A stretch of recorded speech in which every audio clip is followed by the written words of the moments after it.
Hi. Well, I had a whole crowd come in over here.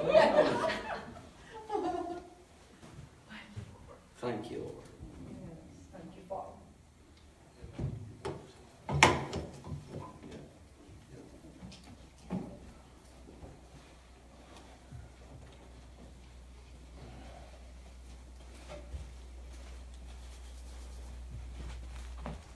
You got that man doing 4 or 5 jobs. I put the offering plate up here. There's so many of you here. I don't want the chaos of everybody trying to do the offering. It's at the end of the service. If you feel like giving, give. Are we on Facebook? We're live. I want to welcome every one of you to New Beginnings Church and our Friday night faith fight. We're going to learn about the measure of faith. We're going to talk about little faith. But my message to each and every you is come out and be with us. I promise we here at New Beginnings will treat you so many different ways, you're bound to like one of them. Amen.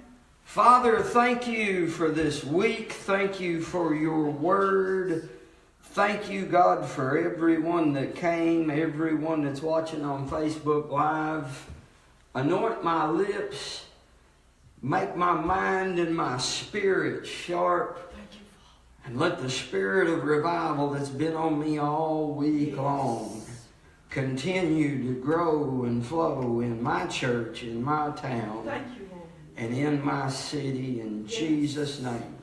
Romans chapter 12, our foundation scriptures for this series. The series is titled, The Measure of Faith. The last few services we've talked about little faith. We talked about it from the standpoint of measuring it or weighing it in a balance. The first measurement was if you worry about your life, what you wear, what you put on, or what you drink, you might have little faith. The second one was if Jesus tells you to go somewhere, and you start that direction and you let life and the storms of life make you doubt who Jesus is, you may have little faith. Romans chapter 12 verse 3, For I say, through the grace of God given unto me to every man that is among you. He's talking about the church there. He said among you. He didn't say on the earth. This ain't the same as for God so loved the world. But it's every man among you not to think of himself more highly than he ought to think, but to think soberly. I've talked about how does a sober man think and how does a drunk man think. A drunk man thinks nobody can stop him, nobody can slow him down, nobody in the bar can whip him. Heck, he thinks he can whip 3 of the biggest dudes in there, and he also thinks every pretty girl in the place wants him. That's drunk thinking. In the church, when it comes to the message of faith, I have found out traveling that most of our thought life, we are drunk. Yep. That's right. Yep. We're trying to believe for Cadillacs and we've never believed in a bicycle. We're trying to believe a 9-tier wedding cake and we've never believed a cupcake. Yep. That's not sober thinking. Yes. Now turn to Matthew. I'm excited about this word. Look at your neighbor and say, bread is confusing. Is confusing. Look at your other neighbor. I know you got one more neighbor in here, and say, bread is confusing. It's confusing. Matthew, the 16th chapter. I will start with verse 1. The Pharisees also with the Sadducees. What that is two different groups of religious people that can't get along and don't like each other. They decided this day they're going to team up. And I want the church of the body of Jesus Christ to know that when you get a little dose of the power, when you get a little bit of faith and you have the touch of God in your life, those that are not for you, that hate each other, they're going to team up. Yep. I've got professionals teamed up on me. I'm in good company. The Pharisees also with the Sadducees came, tempting, desired him that he would show them a sign from heaven. The religious world teamed up, and let me redneck that as I've learned to say in this church. They came to him and said, if you are a miracle man, show us a miracle. Oh, I've had that happen. So, Brother Todd, you saying that God heals the sick today? No, that actually ain't what I say. What I say is that God's already done all He's going to do about your healing. Yes. Amen. Yes. And they'll say, well, do you think you're an apostle? No, I don't ever think about what I am. Well, you do know that it was only the apostles. No. Now, if you're going to say it was only those 12, what about an old prophet Elijah that found himself at a place against the prophets of Baal, and they come against him? He wasn't one of those 12. But he dug ditches all the way around the big old pit and had them pour water in it and told them that this day my God will answer me. And he called fire down and it burned up all that water and all those sacrifices. I've also heard, well, if you can heal the sick, I never told you I could heal the sick. I told you God heals the sick. But they say, well, Brother Todd, why don't you go to the hospital and empty it? I can promise you, if I halfway thought that God told me to go to the hospital and empty it, I would. But I'm trying to get the church healed. Amen. There's some of you out there, you've been sick for 35 years, and you're telling all your neighbors and all your countrymen God's a healer, and they watch you walk off for 35 years limping. Yeah. That's not a good light, church.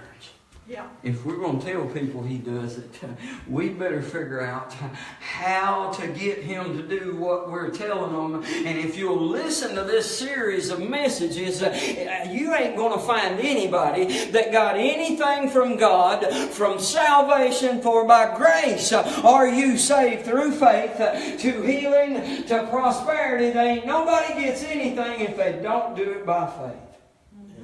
Yeah. Now there's gifts and they move, but I've watched a lot of people get healed by gifts and 2 weeks later they're sick again. Yep. Because their faith ain't developed. They come to him and the miracle man, do us a miracle. They desired him that he would show them a sign from heaven, and he answered and said unto them, if you notice, the church people go around rebuking everybody. Rebuking each other, rebuking the preacher, rebuking the members, can't get along, fighting and quarreling. Yeah. Jesus rebukes always came to the religious crowd. Yeah.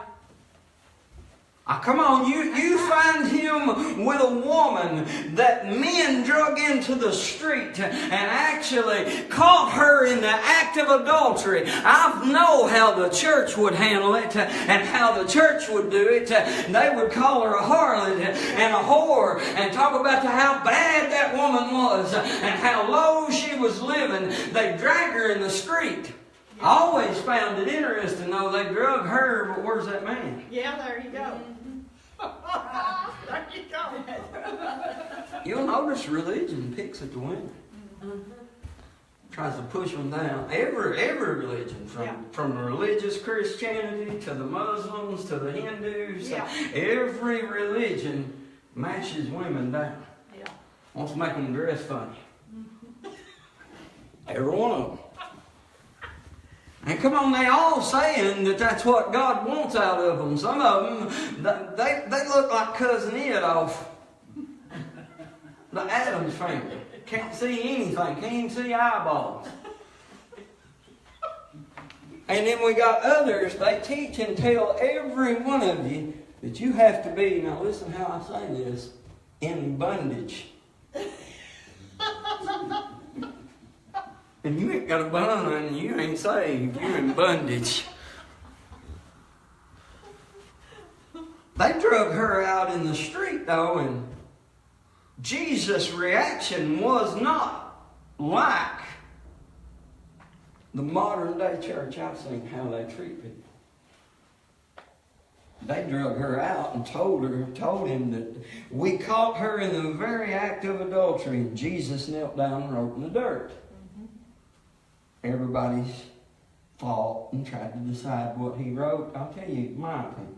Now, my opinion may be 4 million times wrong, but I think he was so bored with that Pharisee and religious crowd persecuting her that he was just doodling.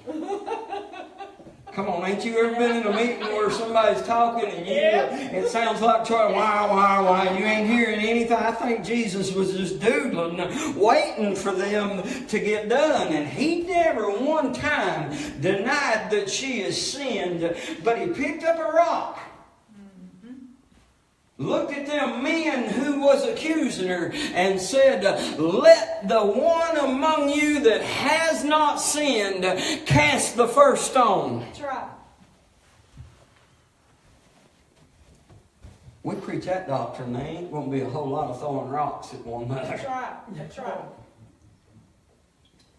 This bunch come to him. Lord, give us a sign from heaven. He answered and said, when the evening ye say it will be fair weather, for the sky is red.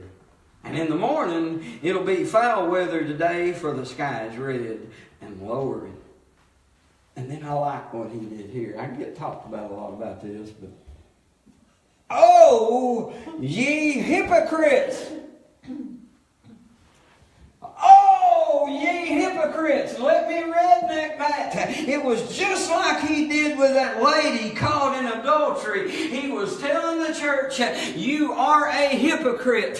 What is a hypocrite? It's a person that believes their own lie and thinks nobody else is living up to what they are. It's not sober thinking, it's drunk thinking when you think you are outdoing anybody. Yeah, that's it.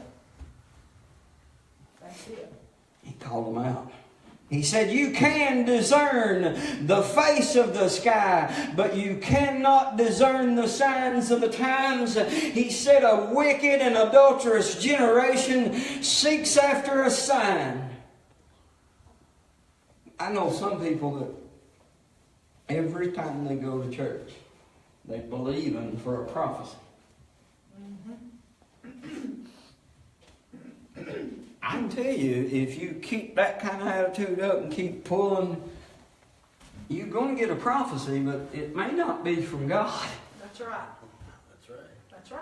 You don't determine when he moves on the men of God and women of God and gives them a personal word for you. They come to preach the word, but you get to pulling on personal prophecy. So somebody's going to prophesy to you. And if I listen to every prophecy that you church folks have given me, one of the weirdest ones, if I paid attention to it, you all need to know, I have about 350 wives. Good luck. Used to, every church I went to, there was somebody in that church that would come and do the Pentecostal shake at me and tell me they wanted me to meet this girl. And then they would try to tell me that thus saith the Lord, you all supposed to be together. And if every one of them hit it, there ain't no way I can feed all that bunch. I'm not even going to be able to remember all their names. I had 400 associates at Walmart, and there was times, that's how I'd have to do it. I put name badges on people for a reason. Yes. That's what I'll do with all them wives. I'll get me a bunch of name badges. I'm going to start carrying name badges, and every time somebody walks up to me and tells me, this is my wife, what's your name, honey? Here, wear this. Good luck.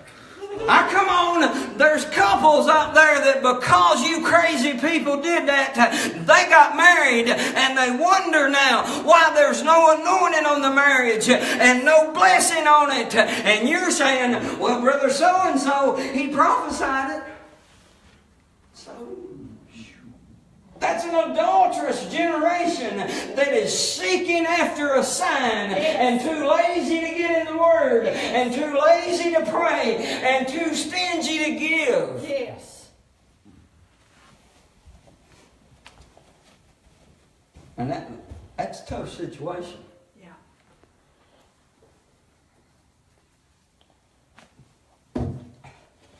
Church people get way too involved in stuff.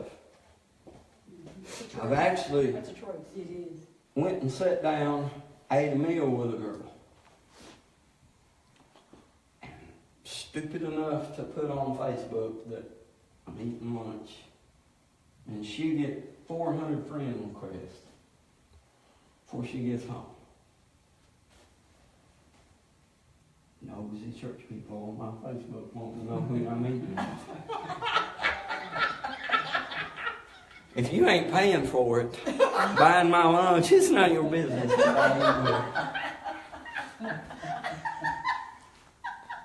But that really happened. That's a scary thing when 400 people blow up your Facebook. All because you eat a sandwich somewhere in a restaurant. Yes, it is. Oh, my goodness. Jesus said that there was a generation then that was adulterous and wicked and seeking after a sign, and he flat out told them, there shall no sign be given unto it, but the sign of the prophet Jonas. And to redneck that real quick, what's the sign of the prophet Jonas? You're going to end up puke. Jonas was in the belly of a whale, and God upset that whale's stomach because he wasn't doing what he's supposed to do, and he wasn't doing what he's called to do, and because he was disobeying God, that whale puked him out on the beach. Mm-hmm. That's a good word for some of you. If you stay seeking after signs and not God, you're going to end up puke.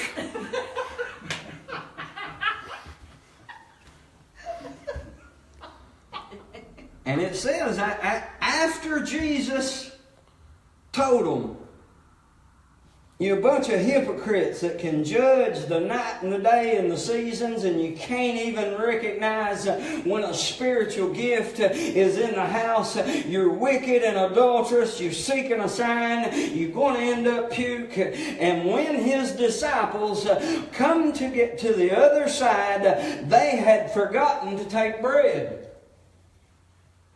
My title's Bread's Confusing. And it is. Even in the natural. When I figured out I was up against diabetes, I decided I'm going to eat right. I'm going to learn what I can and can't have. And one of the first things I found out is all bread is pretty much of the devil. Gosh. I'll tell you the best diet. Honestly. And I've kept off 74 pounds now for 5 years.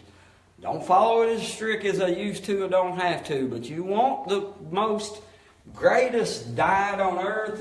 If it tastes good, spit it out.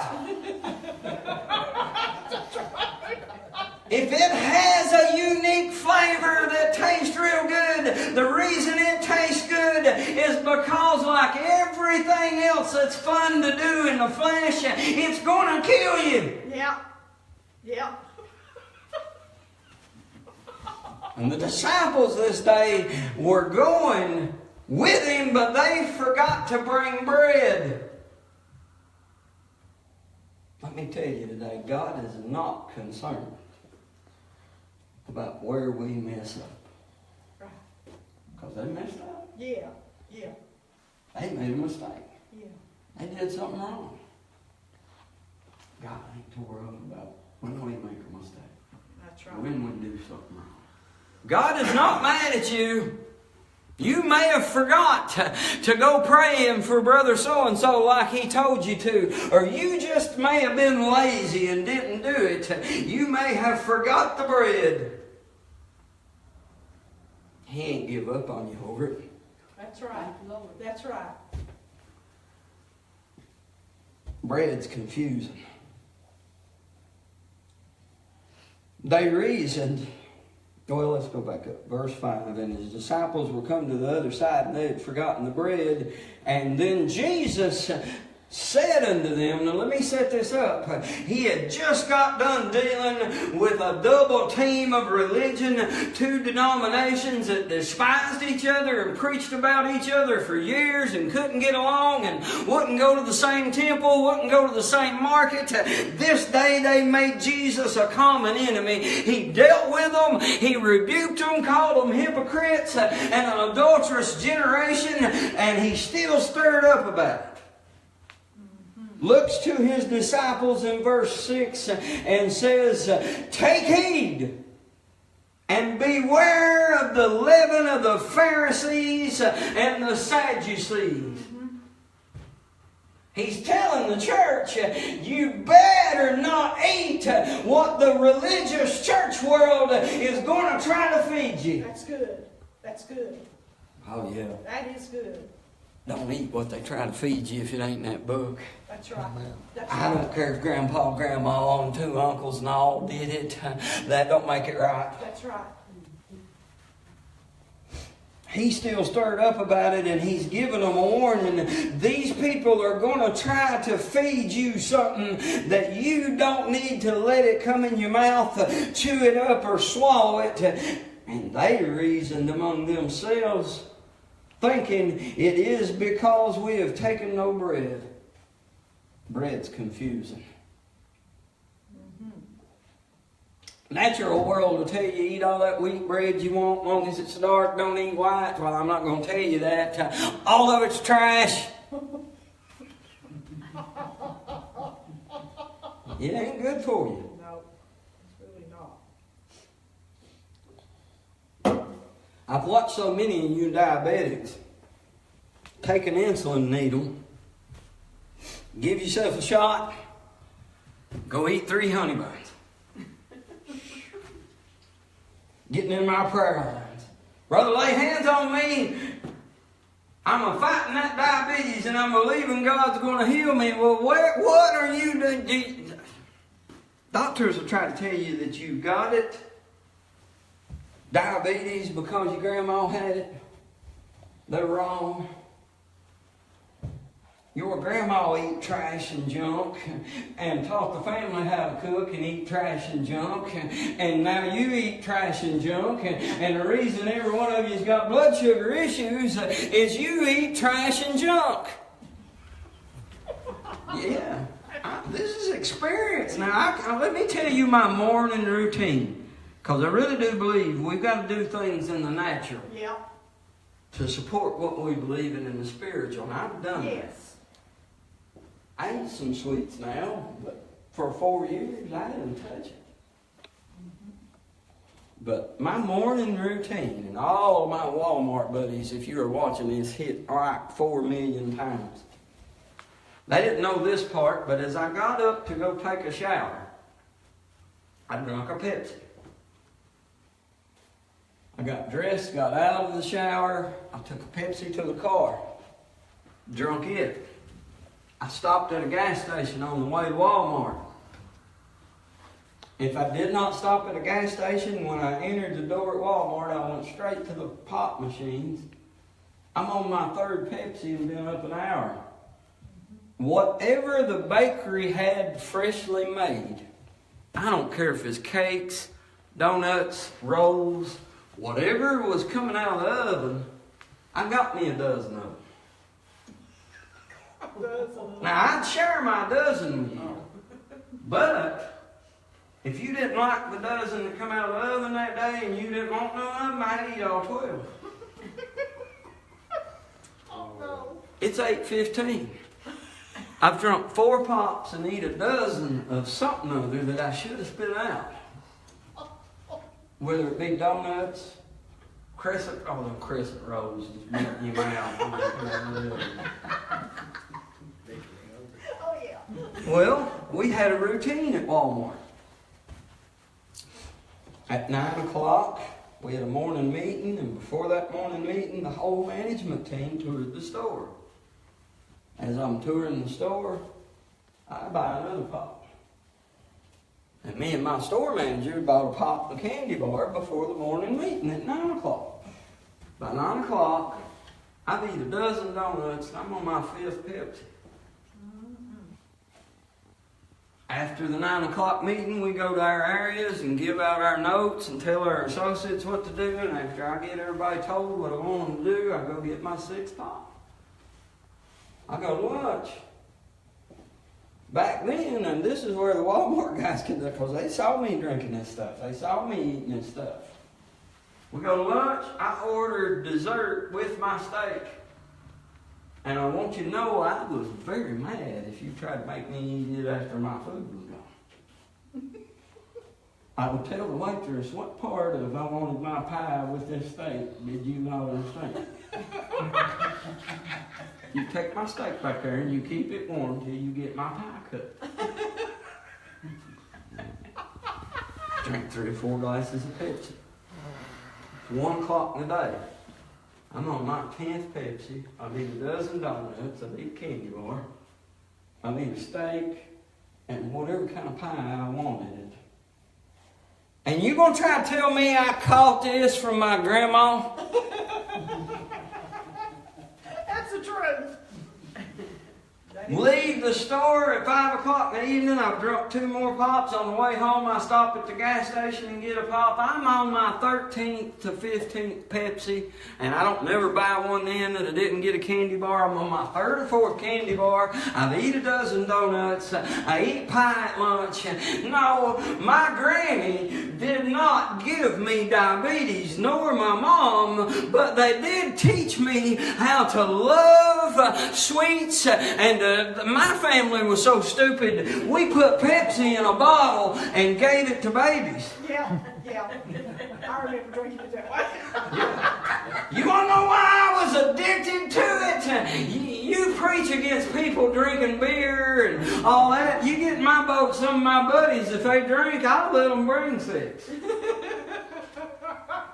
Oh man, I offended the church right then. Yeah, I will, because I'm smart enough to know I can't drink. I end up naked, in jail, and in trouble if I drink.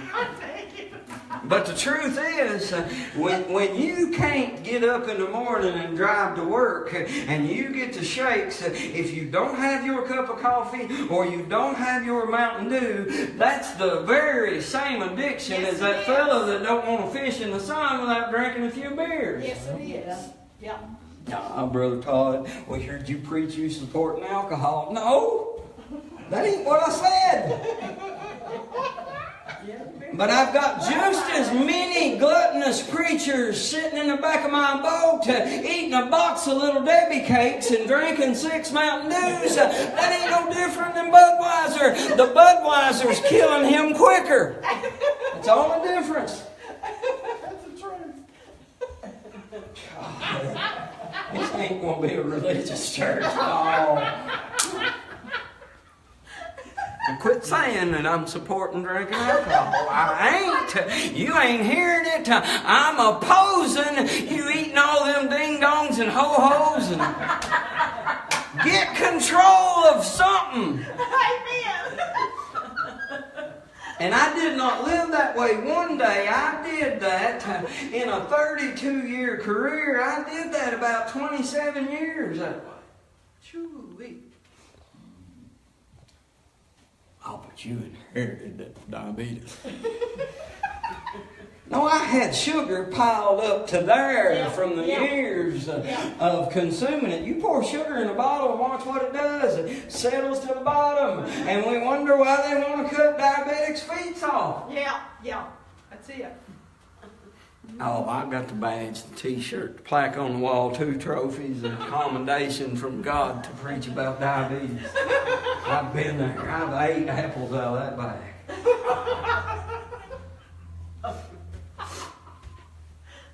It's confusing. Anything that we can't control, we need to control it. Yes. I'm not telling you to throw your cakes in the creek. No. He said, be not drunk with wine where is excess. Anything you can't control and you are excessive with it, whether it's dipping backer, whether it's smoking, whether it's eating cakes, if you can't control it, you need to get control. Yes. Yes. Come on, that's good. If you're mad, push that mad button about 10, 15 times. Yeah, that's on there first. So I'm not going to stop nobody from pushing that frowny face. They got it on there. Push it. Sound.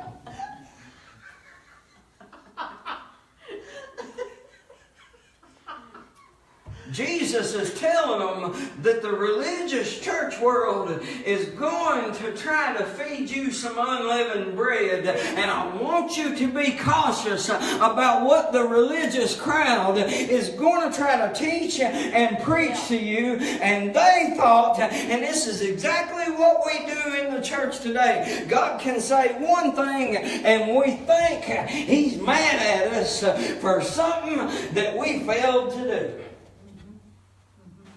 To bring the bread. And they're thinking, oh gosh, He's mad we didn't bring the bread. He's not mad at you. But bread gets confusing. Yes. They reasoned among themselves, saying, it is because we've taken no bread. And when Jesus perceived, He said unto them, O ye of little faith. Now, what I'm trying to do in these first 3 or 4 messages in this series is either take a ruler and measure faith, or put it in a scale and balance and weigh it, so we honestly know where our level of faith is. So when it grows, we won't be drunk about it, but we will be sober in our thinking about faith. God gave us all the measure of faith, but there's some of us that has developed it. Amen. Yes.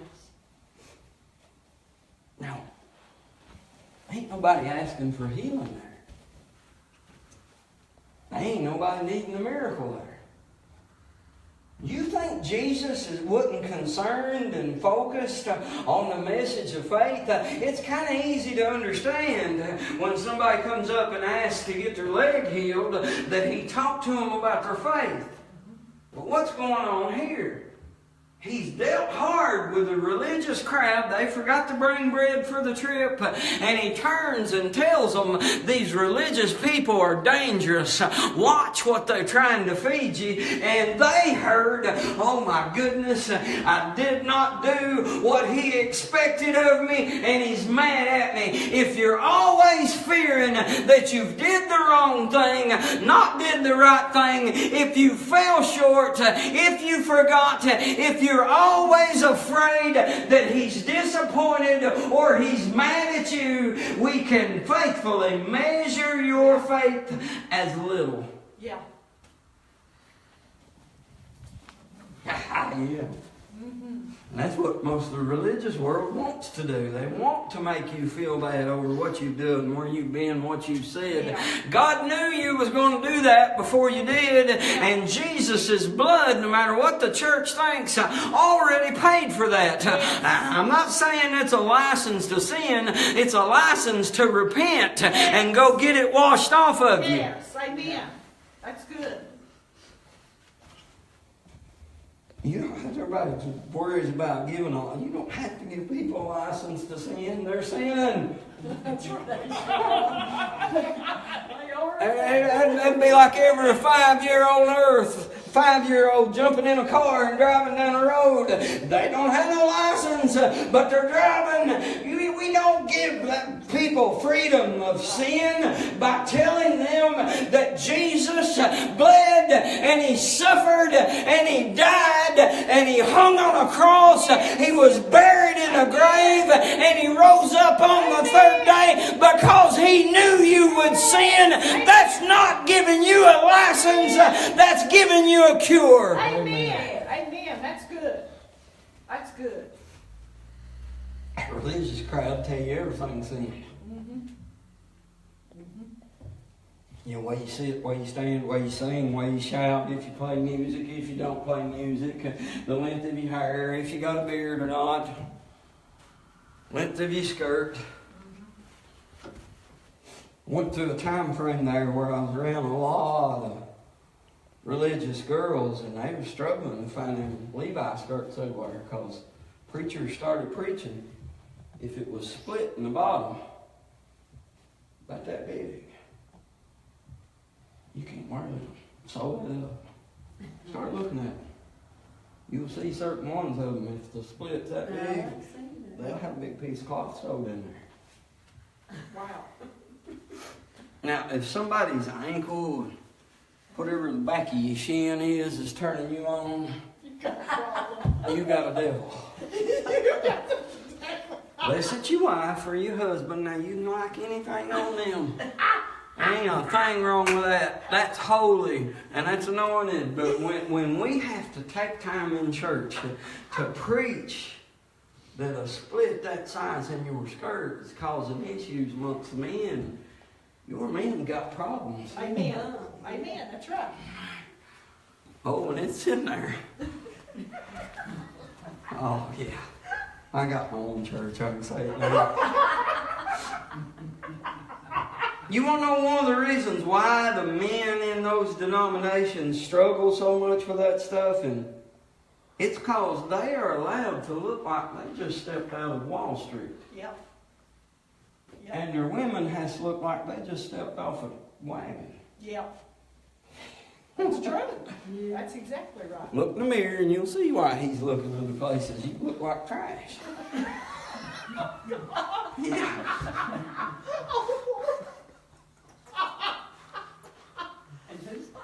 That's right. That's right. You're supposed to be dressing for him, Yeah. not your pastor. That's right. That's right. You know, let me say that twice.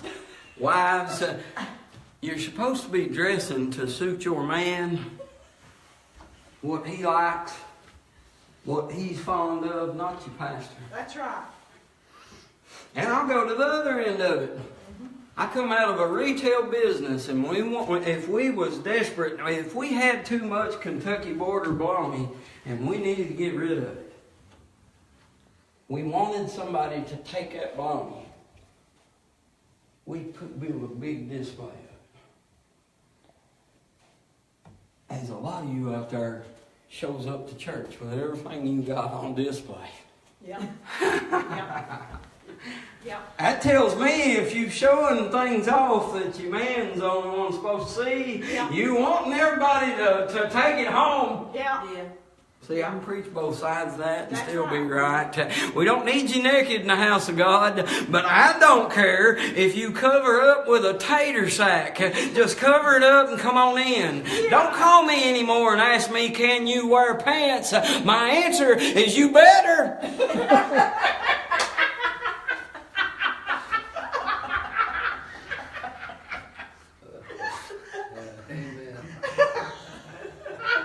Come on. We take them little things we throw on people when they fall in the spirit to make it more presentable. If you're sitting on the front row and we got to put them over your legs, your skirt's too short. That's right. It's common sense, folks. It ain't. Did I say they're going to go to hell for the short skirt? No. But I don't need to be resisting looking at that while I'm preaching. Right. That's exactly right. I got eyeballs. That's right. I'll make both sides of it mad tonight. That's right. Well, some of you Pharisees that you think nobody can do anything, have a life, have any fun, go anywhere, enjoy anything. And then there's another crowd that thinks you can just walk into church doing anything, plumb naked, and it's okay. Both of you's wrong. That's right. That's right. Yeah. Ooh. He warned them, take heed of the leaven of the Pharisees and the Sadducees, and they reasoned among themselves. In other words, they was, he mad, Glenn, because we didn't bring the bread. Bread's confusing. Jesus perceived it, measured their faith by it. O ye of little faith, why reason ye amongst yourselves because you've brought no bread? Well, now let me really redneck that. He had just said, beware of what the Pharisees and the Sadducees are going to teach you. They're both wrong. What they're going to try to feed you ain't no good for you. And they got to worrying, we didn't bring bread.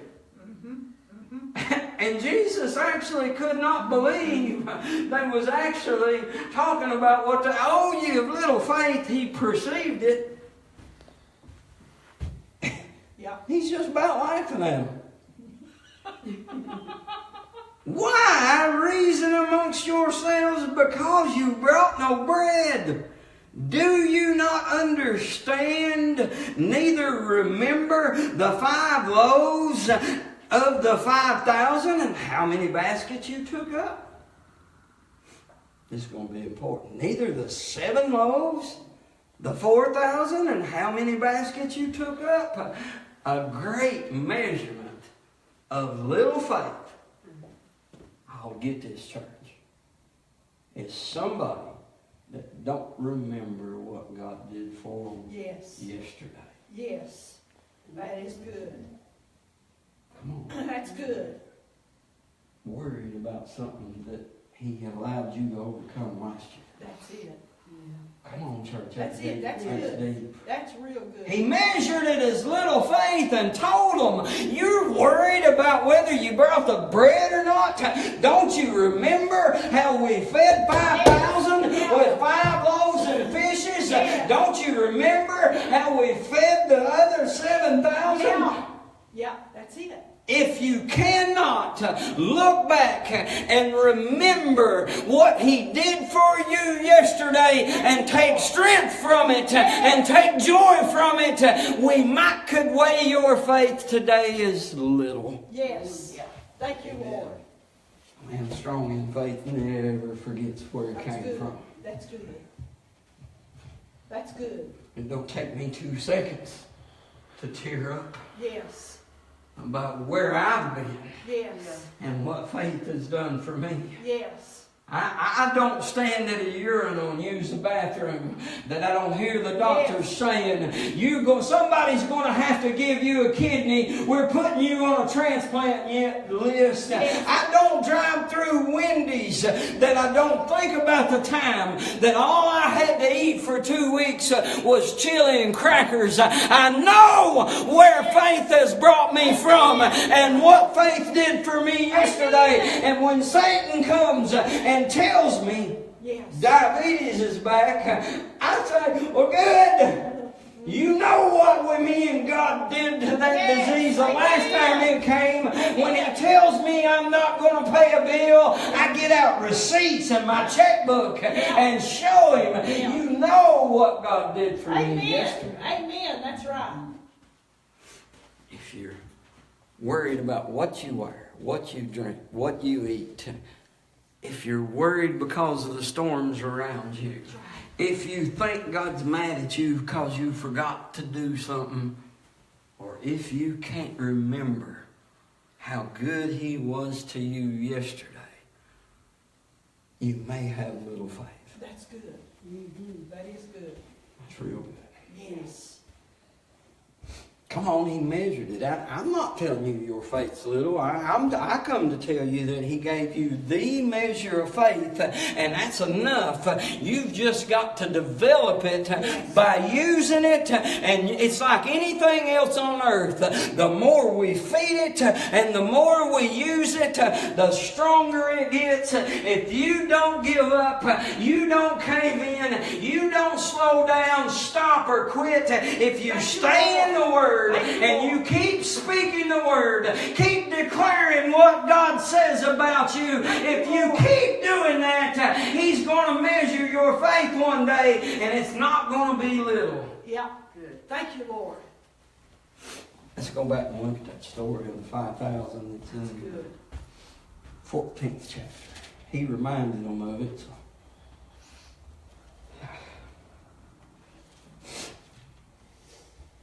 Matthew 14:14.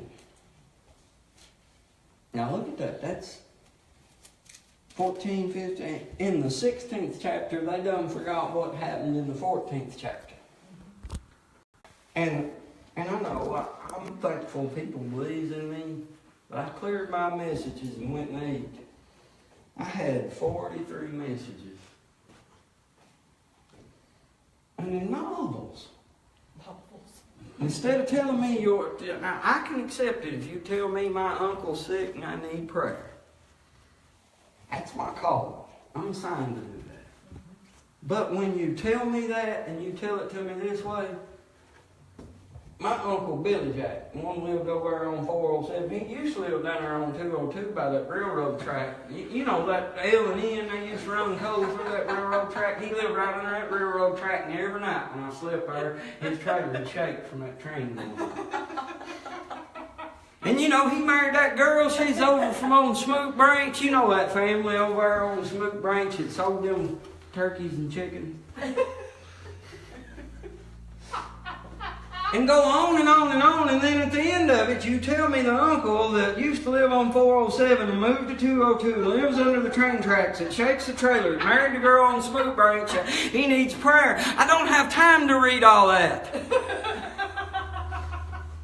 Just tell me he needs prayer, and also don't just tell me he needs prayer, tell me what verses you're standing on. Amen.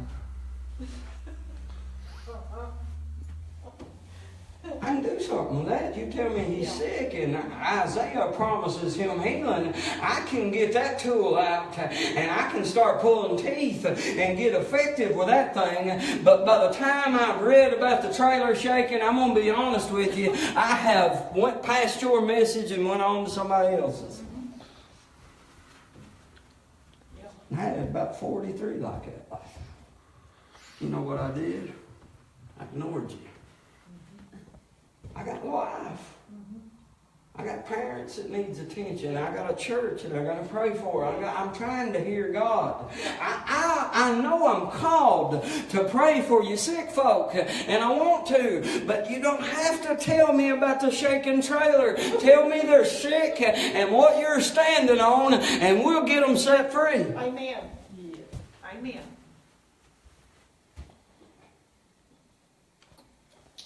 Matthew 14, the story he was talking about. Start with the 14th verse. And Jesus went forth and saw a great multitude and moved with compassion toward them, and he healed their sick. And when the evening was come, he's in a desert place. Skip down to verse 16. But Jesus said unto them, they need not depart. Give you them to eat. He's healing the sick, and any time, if you want to fill a church, the way we'll fill this church is when we let God move. Amen. To where there's signs, wonders, and miracles showing people how to get to Jesus. Amen. He's healing the sick, and a crowd gathers up, and he tells the church to feed them, and they are offended. Lord, we don't have any food. Let me tell you a secret. Anything God tells you to do in the natural, you don't have the ability to do it. You don't have the power to do it. You don't have the money to do it. But if he tells you to do it, he's going to equip you with the power and the money to do what he's telling you to do. Yes. Amen. Yes. He didn't tell me to get a drink of this water. He didn't tell me that. He told me a long time ago I need to drink a lot of water when I preach, and I've been doing it ever since. Yes.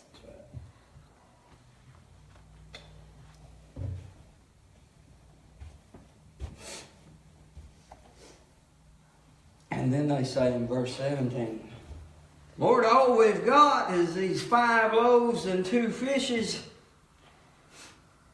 Do you actually think if God tells you to bless somebody and write a big check that he didn't know that's all you had in your account? As lot of times Lord, He tell you give $50. Lord, that's all I got. Do you think He really didn't know that was all you had when He told you to give it? The reason He didn't tell you to give $60 is because He knew all you had was $50. God's a whole lot smarter than we make Him out to be.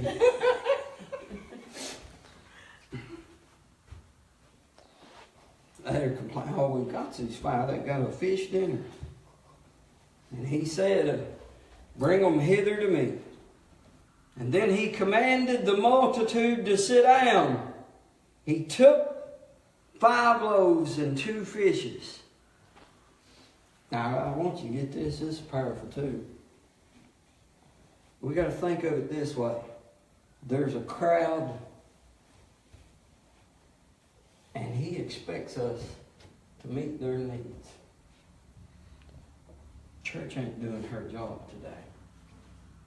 We're depending on the welfare and food stamp system and the drug centers and Alcoholics Anonymous to do their job, when it's our job to sit them down, bring them to order, and do what Jesus does here. If you want to be used of God, all being used of God is He puts stuff in you and then He gives what He put in you to others. Whether it's power, whether it's revelation, whether it's wisdom, whether it's abilities, whether it's knowledge. He puts things in you and then He takes what's in you and gives it to the world. If you're doing it right. Bring them hither, and He commanded the multitude to sit down on the grass. He took the 5 loaves and 2 fishes. He looked up to heaven and He blessed and brake and gave to the disciples, and the disciples to the multitude. There's a pattern there for God taking you and meeting people's needs. First, He's going to take you. You got to be saved. Then He's going to bless you. And faith camp don't like this, but I've been there. I don't care. Then He breaks you. Yeah.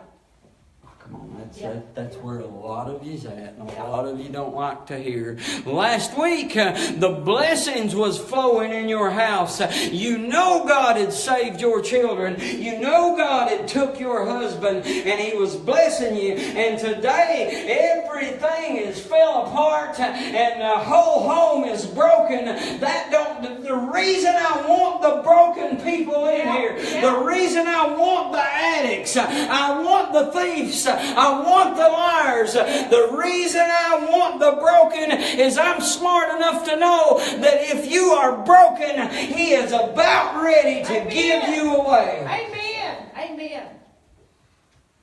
I don't look at it like they must have done something wrong and they must have sinned. If they are broken, they are this close to God taking those broken pieces and passing them out to a multitude. Yes.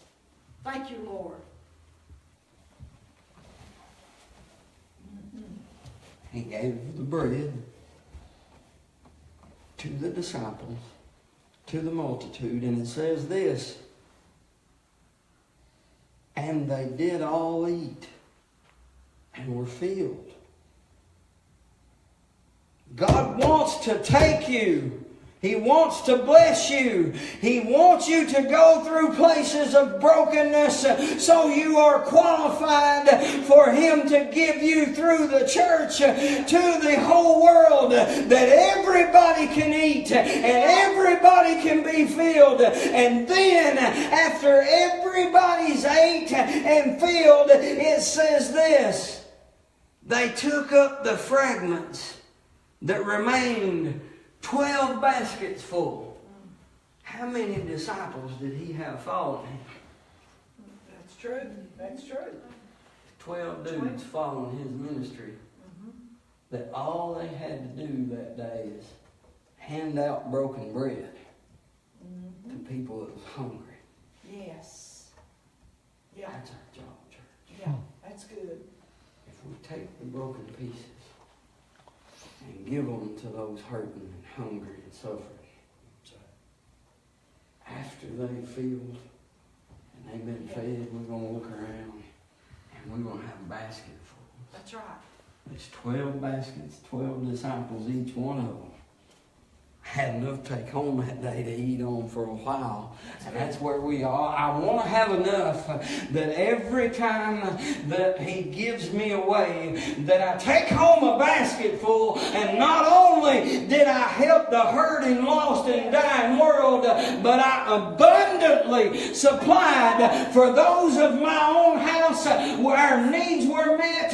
We were not in debt, and we had plenty more to put in store. If you let Him take you, if you let Him bless you, if you can withstand the breaking and let Him give you, you will live a life of abundance and more than enough. Thank you, Lord. Amen. Thank you, Lord.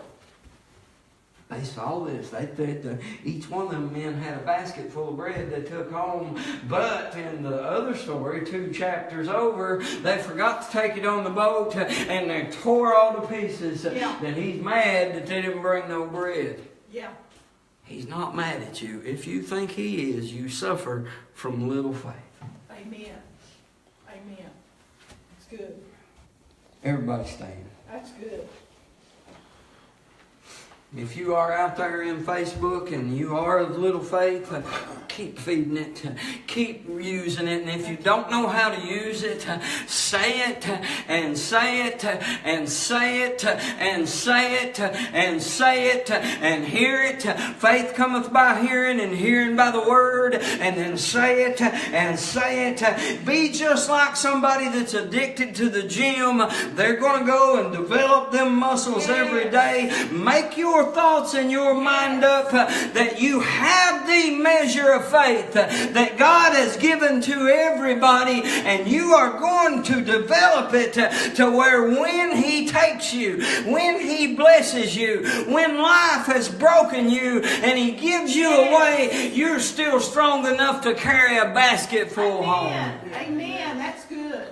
If you are out there in the Somerset area, I've been over the hills and through your woods and in your city this week. And Tuesday night, I'm coming back. I will be at Life Abundant Healing Rooms right in front of the library at 7 p.m. Tuesday night. Come expecting. We're going to have a time in God. In Jesus' name. Amen. Amen and amen. Amen. Amen.